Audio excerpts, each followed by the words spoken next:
The fog lifted slowly that morning, as if the harbor had to be persuaded to reveal itself. Boothbay Harbor has a way of keeping what it knows.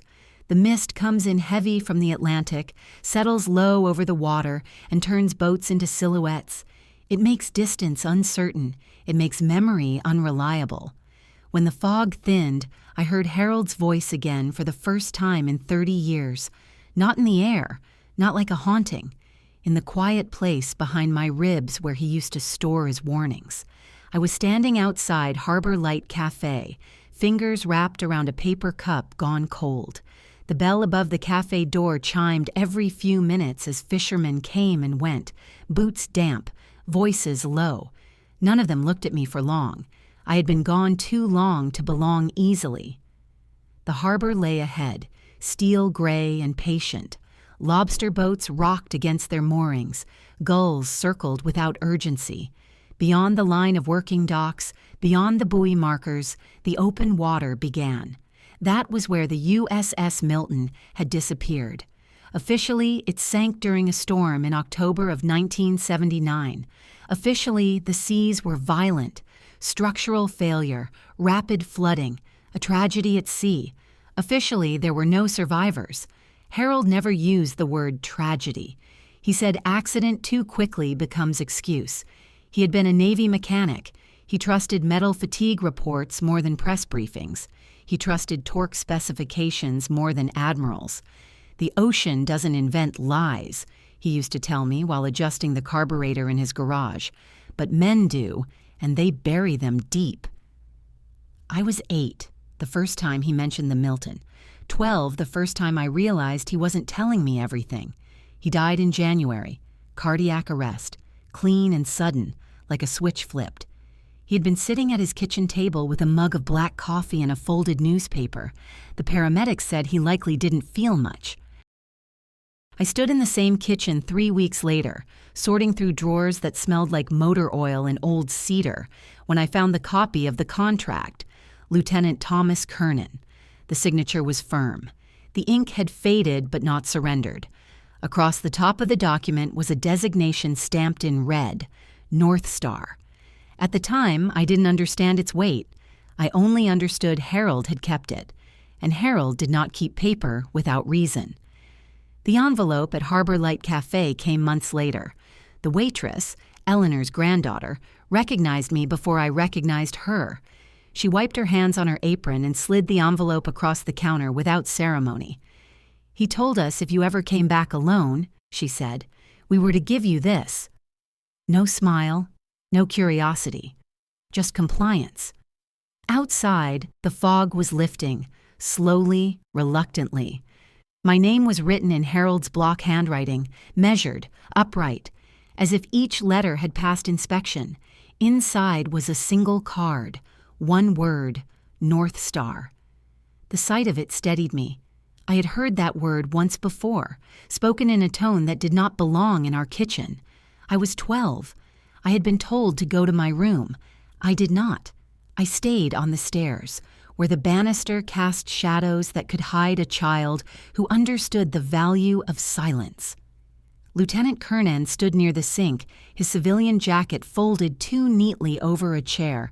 He carried himself like someone accustomed to command, even without insignia. "North Star isn't weather research," he had said. Harold's reply came low and controlled. I signed on as a mechanic, not a grave digger. There had been a pause. Not confusion, calculation. "You're already in it," Kernan said. I remember the hum of the refrigerator, the tick of the kitchen clock, the way Harold's shoulders squared but did not rise. "You sink it," Harold said finally. "You sink more than steel." The memory had never left me. It had simply waited. Now the word was back in my hands. I turned the card over. Nothing else written. But inside the envelope was another slip of paper, folded twice. Coordinates. And beneath them, in Harold's careful print, "The truth lies north of the lighthouse." North of the lighthouse was not tourist water. It was not where charter boats took families for photographs. It was a stretch marked ambiguously on public maps and more clearly on naval charts. Restricted. Unnecessary to discuss. I folded the paper once more and slipped it into my coat pocket. I did not go home. Instead, I crossed the street to the municipal records office. The building smelled like dust and toner. Fluorescent lights hummed overhead. A woman with silver hair and rimless glasses looked up as I entered. "I'm looking for archived maritime incident reports," I said. 1979, October. She studied me for a moment, then nodded toward a back room. "Microfilm," she said. "Second cabinet." The reels were labeled by date. I threaded the film carefully, adjusted the focus, and began to scroll. Storm advisories, fishing permits, dock repairs. Then, October 18, 1979. Headline, "Naval Vessel Lost Off Coast. 42 Presumed Dead." The article was short, controlled. It referenced severe weather patterns moving rapidly from the northeast. It quoted a spokesperson expressing sorrow. It confirmed an investigation. It did not name the operation the Milton had been conducting. I moved forward in the reel. 2 weeks later, a smaller column mentioned that Lieutenant Thomas Kernan had been reassigned to strategic oversight. Reassigned. No reprimand, no inquiry. I wrote down the dates, then I requested naval procurement records from the same period. The clerk frowned slightly but complied. When the pages came, I began scanning numbers.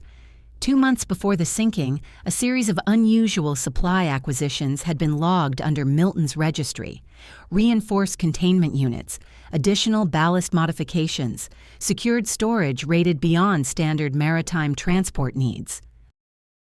The storm explanation felt thinner with each line I read. If the ship had been deliberately modified, it had not been for routine deployment. I thought of Harold's garage. He had kept a ledger separate from his Navy service records. In it, he wrote mechanical anomalies he observed aboard the Milton during its final weeks, unusual weight distribution, unauthorized cargo secured below standard inspection deck, verbal orders overriding written protocols. He never filed those notes. He kept them. 3 decades had passed. Most of the men who signed those logs would be retired, some likely dead. But financial trails do not age as quietly as memory. At the county clerk's office, I requested public filings connected to Kernan and 2 other officers listed in the final chain of command. The clerk hesitated. "Why?" she asked. "Family research," I said. She did not press. The transfers began 3 weeks after the Milton sank. Large deposits into private accounts, structured payments routed through defense subcontractors, amounts too precise to be random. I copied the figures carefully. Storms do not wire money. By late afternoon, the fog had fully lifted. The harbor was clear, exposed, almost defenseless under a pale sky. I stood at the edge of the pier and looked north toward the lighthouse. Harold had spent evenings at Harbor Light Cafe for years after his retirement, always at the same table, always facing the water, waiting, perhaps, for someone to ask the right question, or for me to grow patient enough to find it. This was not about diving for wreckage. Metal corrodes, paper lingers. If the Milton had been sunk deliberately, it was not the ocean that hid the truth. It was men who trusted that time would do the rest. I did not feel anger. Anger is loud. Harold had taught me that. I felt alignment. There is a particular calm that comes when separate fragments begin to lock into place. North Star, reassignment, unusual cargo, private transfers, restricted coordinates. I took out my phone and photographed the horizon, not because I needed the image, because I wanted to remember the exact moment the fog lifted and the harbor stopped pretending. The fog did not return the next morning. The harbor lay open and exposed, as if clarity had decided to linger. I arrived at Harbor Light Cafe before sunrise. The chairs were still upside down on the tables. The air inside smelled like old coffee and salt that had settled overnight on the window panes. I took the same table Harold used to occupy, corner seat, view of the lighthouse, North of it, the water darkened slightly, not deeper in color, just less forgiving. I unfolded the slip of paper again. The coordinates were precise. Degrees, minutes, seconds. Harold did not approximate. I entered them into a maritime charting database on my laptop. The marked point landed just beyond the officially charted boundary of safe civilian navigation, a gray zone, not marked restricted on public maps, but flagged in archived naval overlays I had accessed the night before. The USS Milton had sunk 6 nautical miles south of that point, officially. I closed the laptop and watched the tide shift against the pier pylons. If Harold believed the truth lay north of the lighthouse, he was not referring to wreckage. He was referring to jurisdiction. By mid-morning, I was in Portland, seated across from a retired maritime attorney named Charles Denning. His office overlooked a narrow street lined with brick warehouses converted into galleries. He had served as junior counsel in naval contract disputes during the late 1970s. I did not mention the envelope. I mentioned North Star. His fingers stilled on the legal pad. "That designation was never public," he said. "I know." He leaned back slowly. "Where did you hear it?" "Family records." He considered that answer and did not press. "North Star," he said carefully, "was attached to a classified containment initiative, officially framed as research. Unofficially," he stopped. "Unfinished," I said. He nodded once. The Milton was retrofitted in a hurry, reinforced ballast, additional storage compartments rated for volatile material. None of it matched a weather research profile. "Was it weapons?" I asked. Denning shook his head. "Not in the conventional sense." He stood and retrieved a thin folder from a locked cabinet. The cover bore no insignia. "North Star involved recovery," he said. "Something retrieved from foreign waters, something that could not be acknowledged." "Recovered from where?" He looked at me directly. "The Arctic shelf." Cold traveled slowly through my spine. Why sink the ship? Denning closed the folder. Because sometimes retrieval is easier than explanation, and sometimes containment fails. I thought of Harold's words. "You sink it. You sink more than steel." 42 men, I said. Denning's jaw tightened. Officially. Silence settled between us. Were there more? I asked. There were signatures that never appeared on the casualty list. Lieutenant Kernan? He did not answer. He did not need to. When I left his office, the air felt sharper. By afternoon, I was back in Boothbay Harbor, seated at the public library with a stack of archived naval payroll records. The librarian watched me from behind her desk, but did not interrupt. The Milton's final crew manifest listed 42 names. The payroll ledger, however, included 47 active compensation lines during the final month before the sinking, 5 additional stipends, classified duty differentials, all reassigned to Kernan's oversight. I copied the names. 3 of them were marked deceased in unrelated incidents within 2 years of the sinking. 1 listed as accidental drowning, 1 as vehicular collision, 1 as cardiac arrest at age 38. Patterns do not announce themselves. They accumulate quietly. The 5th name remained active in pension records. Commander Elias Harrow, retired, living in Kennebunkport. I closed the ledger and returned it to the desk. Harold had never spoken the name Harrow in my presence, but he had once told me that engines fail honestly. People do not. I drove south that evening. Commander Harrow's house overlooked a quiet stretch of rocky shoreline. White siding, blue shutters, the kind of home built to imply stability. He opened the door himself. Age had narrowed him, but not softened him. His posture remained straight, his eyes alert. "Yes?" "My name is Anna Mercer," I said. "My grandfather was Chief Mechanic Harold Mercer, USS Milton." His face did not change immediately. Then something shifted, recognition without welcome. "He should have left it alone," Harrow said. "He tried." Harrow studied me for several seconds, then stepped aside. 10 minutes, he said. The interior smelled faintly of lemon oil and old paper, nautical charts framed on the walls, awards displayed with modest pride. We sat at a small dining table facing the water. "You're not here about grief," he said. "No." He folded his hands. "What do you know?" "North Star. Additional cargo. 5 unlisted personnel. Post-incident transfers." A thin breath left him. "The object recovered under North Star was not American," he said quietly. "It was found beneath Arctic ice, metallic, non-corrosive, responsive to electromagnetic fluctuation." I did not react. "It was transported to the Milton for discreet transfer to mainland research," he continued. "Halfway through transit, it destabilized." "In what way?" "Interference. Systems malfunctioned, navigation drifted, communication blackouts." "Mechanical failure?" "No," Harrow said. "Something else." He stood and walked to the window. "The decision was made to scuttle the vessel before it reached populated waters." The words settled slowly. "Scuttle," I repeated. "Yes." "With the crew aboard?" Harrow's silence answered.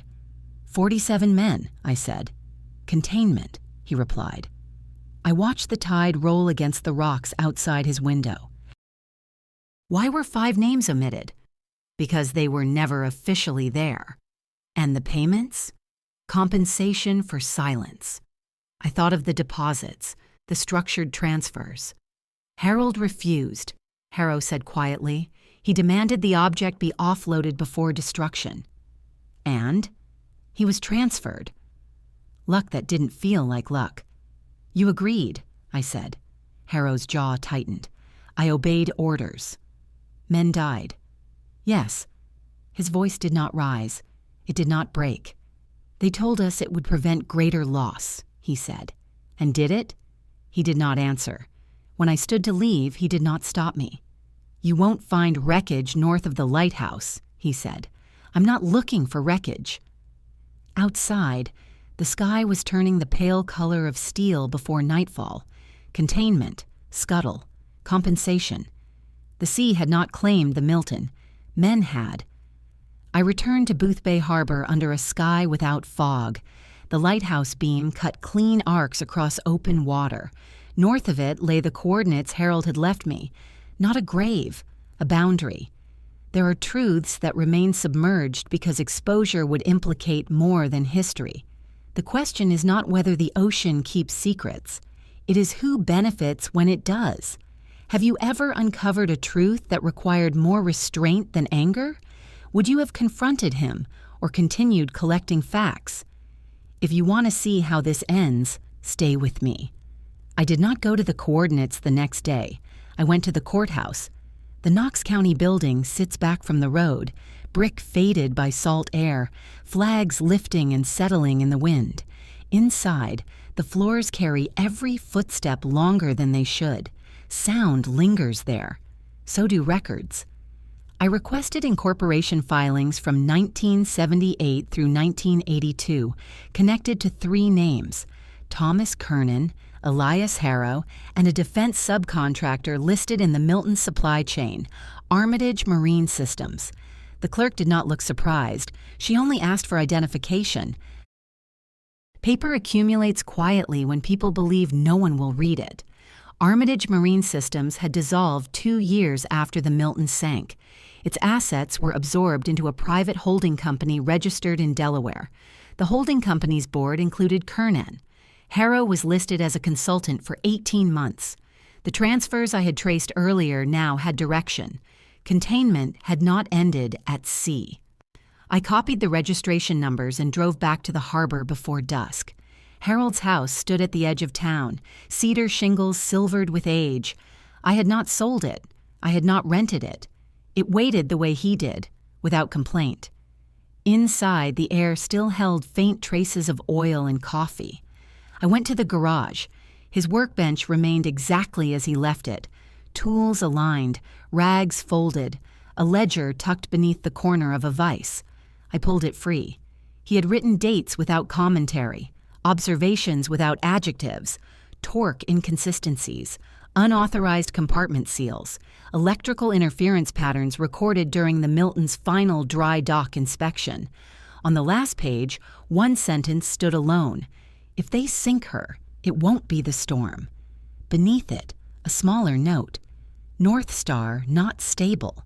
Harrow knows." I closed the ledger and rested my palm against the wood of the bench. Harrow had known. He had obeyed. And he had lived. The next morning, I requested archived satellite telemetry through a retired contact Harold once mentioned, a systems engineer named Lydia Crow. She agreed to meet at a diner halfway between Bath and Rockland. She arrived with a tablet and a patience that suggested she had already decided how much she would tell me. "North Star was never about research," she said without greeting. "It was about possession." Possession of what? Something recovered from under ice that did not behave like anything in our inventory. She slid the tablet toward me. A grainy archival feed appeared. Thermal anomalies recorded the night the Milton altered course.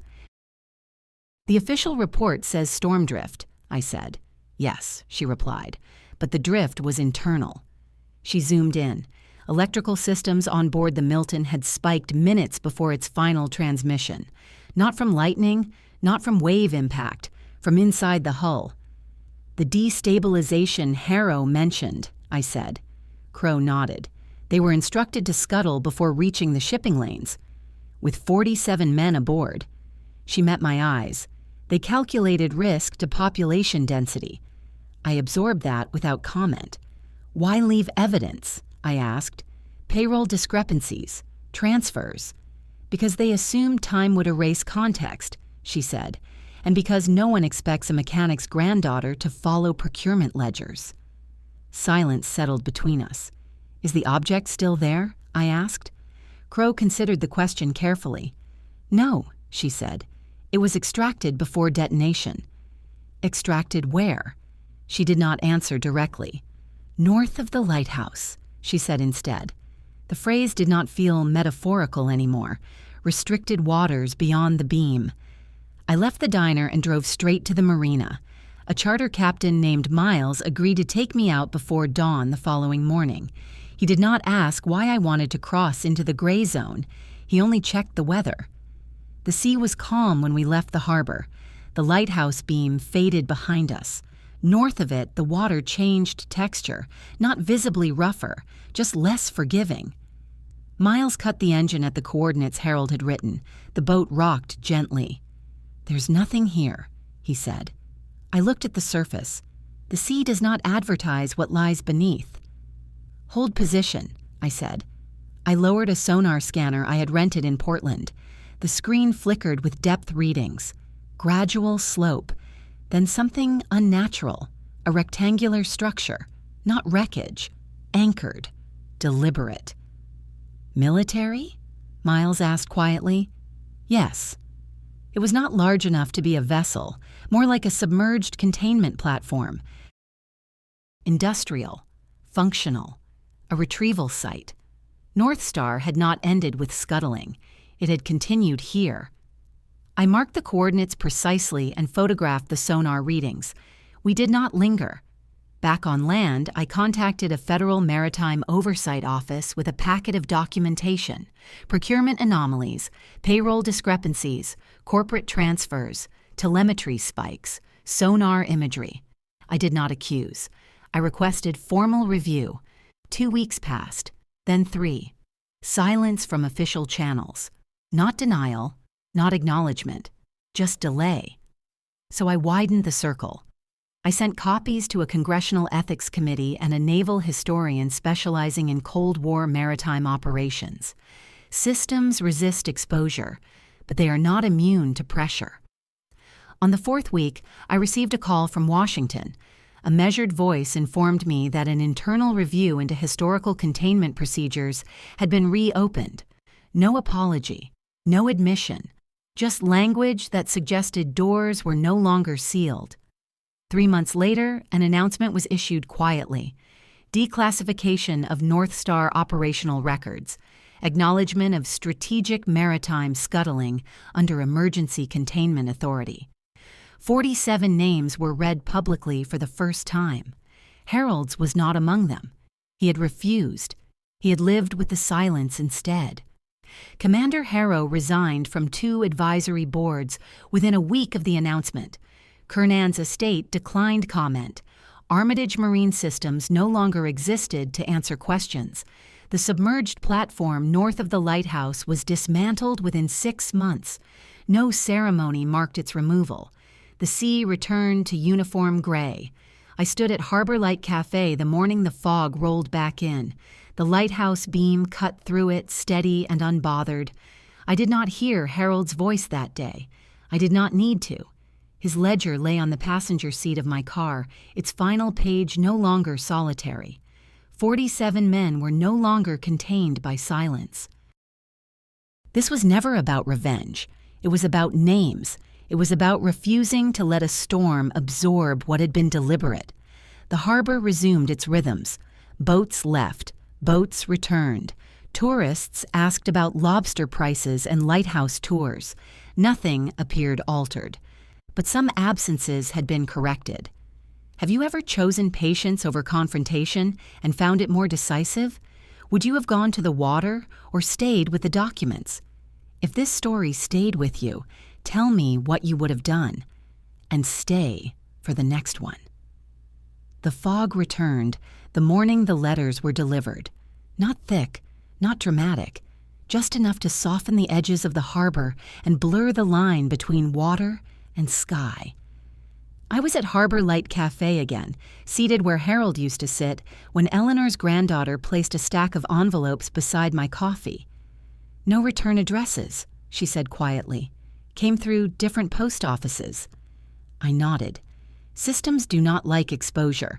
They respond in subtler ways than denial. The first letter contained a single sheet of paper. "You've made your point. Leave it here." No signature. The second was more careful. Historical operations were executed under lawful authority. Continued inquiry risks national stability. National stability. 47 names had been stabilized beneath it. I folded both pages and slipped them into my coat pocket without comment. Outside, the lighthouse beam cut faint arcs through the mist. North of it, the water remained undisturbed. The submerged platform had been removed weeks earlier. The coordinates now revealed nothing, which meant it had mattered. That afternoon, I received a call from Lydia Crow. "They've started an internal audit of legacy containment projects," she said, "not just North Star." "Because of the documents?" I asked. "Because of visibility," she replied. "Documentation is inert until someone aligns it."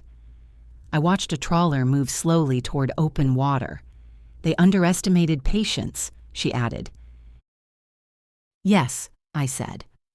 3 days later, a federal courier arrived at Harold's house. He did not step inside. He handed me a sealed packet and requested my signature. Inside were declassified annexes not included in the public release, technical schematics, energy fluctuation logs, a final memorandum from Lieutenant Thomas Kernan dated 2 hours before the Milton was scuttled. The memo was brief. Object demonstrates increasing electromagnetic interference. Risk to mainland infrastructure deemed unacceptable. Proceeding with emergency neutralization under Directive North Star. Collateral acknowledged. Collateral acknowledged. 47 men reduced to a clause. I placed the memo beside Harold's ledger on the kitchen table. His final note, "If they sink her, it won't be the storm," felt less like suspicion now and more like witness. That evening, I drove to Kennebunkport again. Commander Harrow answered the door without surprise. "You've seen the annex," he said. "Yes." He stepped aside.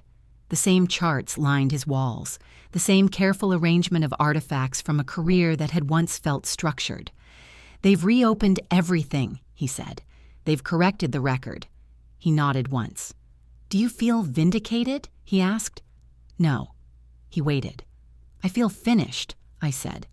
Silence filled the space between us. Not defensive, not hostile, just measured. "You could have said no," I said. He did not argue. "I know," he replied. There are admissions that do not require volume. When I left his house, the tide was low, exposing dark bands of rock beneath the waterline. Back in Boothbay Harbor, the town had resumed its rhythms. Tour boats moved through the channel. Lobster traps were stacked along the docks. Children ran along the boardwalk with paper cones of fried clams. No one mentioned North Star aloud, but the names were printed now, read publicly, entered into permanent record. The families of the 5 unlisted personnel received official acknowledgement letters. Compensation funds were restructured, not because someone demanded restitution, because the paper trail required it. I did not attend the formal memorial held in Portland.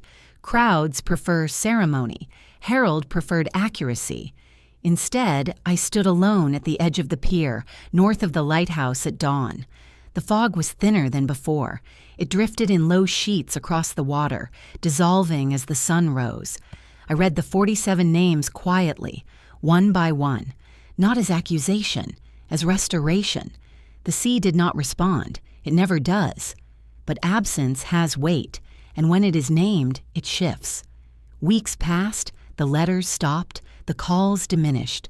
The Oversight Office issued a final statement noting that historical operational protocols have been formally reviewed and archived.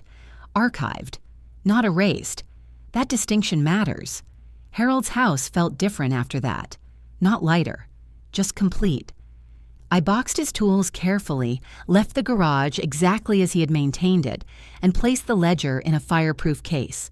The contract bearing North Star's red stamp remained on the kitchen table for one more night.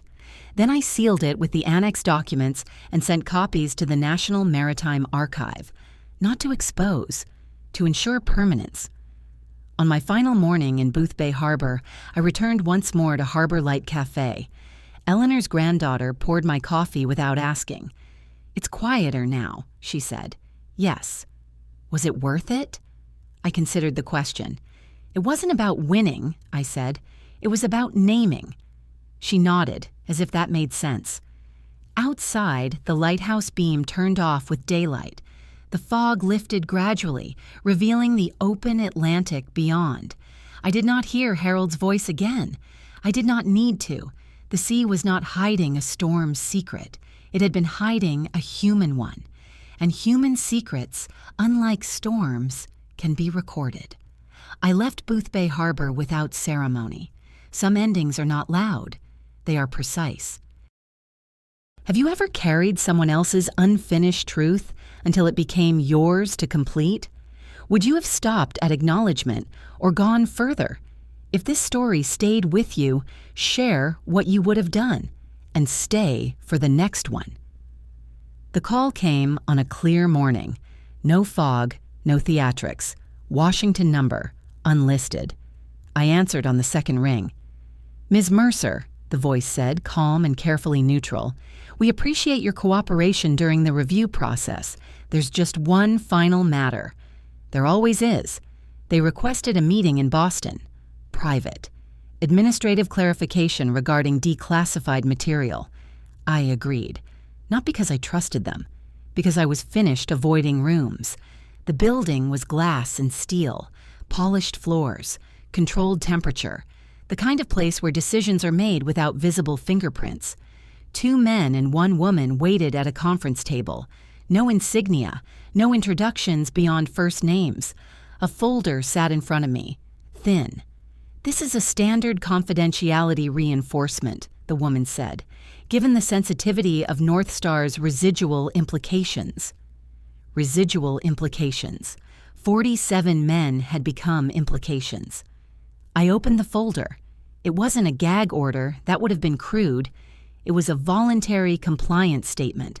I would agree not to pursue further inquiries into related operations, not to request additional annexes, not to publish derivative analysis.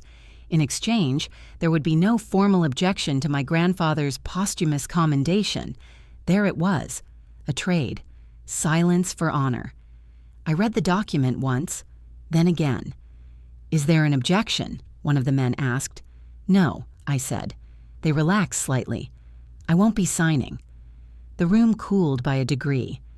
"This isn't adversarial," the woman said evenly. "It doesn't need to be," I replied. A pause. "You've achieved acknowledgement," the other man added. "Further action risks unnecessary escalation." "Escalation for whom?" I asked. No one answered. I closed the folder and slid it back across the table. "My grandfather documented mechanical anomalies," I said. "He did not speculate. He recorded." The woman's jaw tightened. "And I've submitted every record I possess to the National Maritime Archive," I continued, "with replication to 3 academic institutions." That was the step I had not mentioned before. Weeks earlier, before the letters stopped, I had duplicated everything: the ledger, the annexes, the sonar scans, the payroll discrepancies, time-stamped, authenticated, distributed. No single vault could contain it now. "If anything happens to those records," I said quietly, "additional copies release automatically." Silence settled over the table. Not loud, not dramatic, just absolute. One of the men leaned back slightly. "You anticipated this meeting," he said. "Yes." The woman closed the folder. "Then this conversation is concluded." "Yes," I said. There was no threat, no raised voices, just recognition. Power prefers quiet compliance. It does not enjoy quiet resistance more. When I stepped outside, Boston traffic moved in steady rhythm. People crossed intersections. Taxis idled. The sky was sharp blue. No fog. Back in Boothbay Harbor, the lighthouse beam cut its usual path at dusk.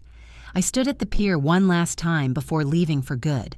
The water north of the lighthouse looked identical to the water south of it. That is how boundaries work. They do not announce themselves. They are enforced. North Star's final operational records were officially archived 2 months later. Commander Harrow's advisory clearance was permanently revoked under historical procedural reassessment. Thomas Kernan's commendations were amended to reflect operational oversight under containment directive. The language was careful, but it was permanent. Harold received a posthumous citation, not for heroics, for documented integrity in reporting mechanical discrepancies prior to catastrophic loss. It was understated. He would have approved. The harbor resumed its routines: tour boats, lobster traps, summer visitors asking about storms that happened long ago. No one mentioned North Star anymore. It no longer needed mention. The names had been corrected. The record had been amended. The containment had shifted. I locked Harold's house for the final time at sunrise. No ceremony, no speech, just a key turned once. As I drove away, the fog began to roll back over the water, not thick, not hiding, just moving. I did not hear his voice again. I didn't need to. Some truths do not rise like wreckage. They rise like documentation, precise, unavoidable, filed where storms cannot reach them. Have you ever chosen not to sign something everyone expected you to accept? Would you have taken the trade? If this story stayed with you, tell me, and stay with me for the next one.